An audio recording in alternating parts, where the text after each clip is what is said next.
Umaga, Malacanang Press Corps, and welcome sa ating pre-departure briefing ngayong Biyernes, January 26. President Ferdinand R. Marcos Jr. is set to depart next week for a state visit to the Socialist Republic of Vietnam.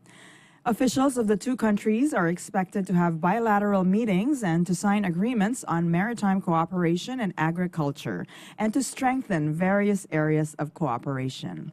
We are joined today by Department of Foreign Affairs spokesperson, Undersecretary Maria Teresita Daza, and Assistant Secretary Aileen Mendiola-Rau to tell us more about the upcoming state visit of President Marcos to Vietnam.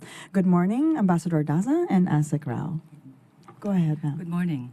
A pleasant Friday to the Malacanang Press Corps and, of course, to the DFA Press Corps as well. President Ferdinand R. Marcos Jr. and First Lady Louise Reneta Marcos will be conducting their state visit to Vietnam on 29 to 31 January 2024 upon the invitation of His Excellency Vo Van Tung, President of Vietnam. It will be the first visit of the President to Vietnam since he assumed office in 2022. And it will also be the first outbound state visit for the year. The President and the First Lady will be joined by key cabinet members, including our Secretary of Foreign Affairs and members of his economic team. During the visit, the President will meet with leaders of Vietnam, namely President Tung, His Excellency Pham Minh Chinh, Prime Minister of Vietnam, and His Excellency Vuong Dinh Huy, Chairman of the National Assembly of Vietnam, where discussions on the multifaceted relationship and ways of exploring deepening of cooperation across different fronts will be expected. The President is also expected to meet with business sectors to promote trade and investment relations between the Philippines and Vietnam. And as expected, the President will also meet with the Filipino community, where he will highlight our friendly relations with Vietnam, as well as the contribution of our community in promoting a positive image of the Philippines in the country. There are about 7,000 Filipinos working and residing in Vietnam, and most of them are actually professionals. Allow me then to actually turn the mic to Assistant Secretary Rau, who will then discuss the significance of the visit. Thank you. Thank you. Thank you very much, Ambassador Daza, ma'am. Good morning, ladies and gentlemen of the Malacanang and the DFA Press Corps. As Ambassador Daza, our spokesperson, has mentioned that the President and the First Lady will be conducting their state visit to Vietnam from 29 to actually the 30th of January, not the 31st. This will be the first outbound visit of the President for this year, and we have selected Vietnam as the country because our relations with Vietnam have spanned for almost 50 years with the establishment of bilateral relations in 1976. As the Philippines' sole strategic partner in the ASEAN region, our ties have spanned across various areas of cooperation, including defense and security, maritime, agriculture, and people-to-people relations. Further to this, our two countries have actually set a goal of boosting our bilateral trade up to $10 billion in the coming years. Apart from meeting key government officials that Ambassador Das has already mentioned, who have expressed their commitment to enhance bilateral trade with the Philippines, the President will meet the business leaders to encourage closer trade and investment cooperation between our two countries. The state visit is in line with the President's commitment to ensure food security in the country, noting that Vietnam has been a long-time partner and is committed to supporting the Philippines' rice requirement, among others. Thus, we expect that the visit of the President would involve an in-depth discussion on our agricultural cooperation.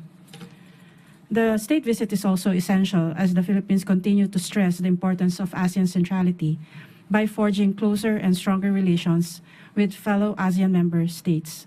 The President is also expected to tackle important regional and international issues with Vietnam in order to share views and perspectives, particularly on matters involving the ASEAN region. We consider that this visit of the President would be a significant milestone in our ever-evolving relations with Vietnam. Thank you. Thank you. Now we open the floor to questions from the press corps. Okay. Go ahead, Chona, you. Could you tell us more about sa rice agreement ng Pilipinas at Vietnam?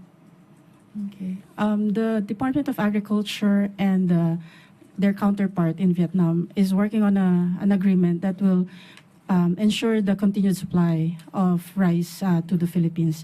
They are setting some targets, no, but more details on that will come soon once we finish the negotiations on the rice deal. Could you give us kahit ballpark figure, ma'am, kung ilang toneladang bigas ang bibilhin na? I think that will be up to the president to announce at the end of the visit.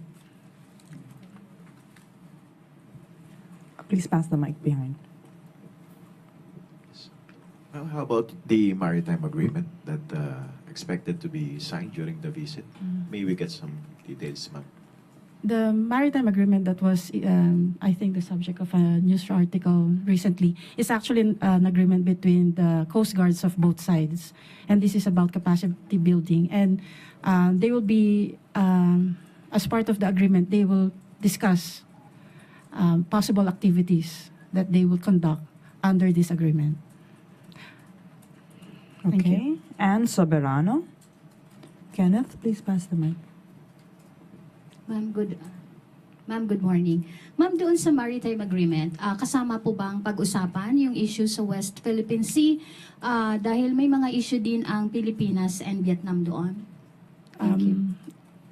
If it's on the MOU between the Coast Guard, it's a simple agreement on how both Coast Guards will cooperate with each other. Now, on maritime issues, there's a general topic on maritime discussion when the president meets with the 3 Vietnamese leaders, but we do not wish to preempt the discussions at this point. Thank you. Any more? We're good. Anything else you would like to add? Okay, very short and sweet. Thank you very much, Malacanang Press Corps, and thank you to our officials from the Department of Foreign Affairs.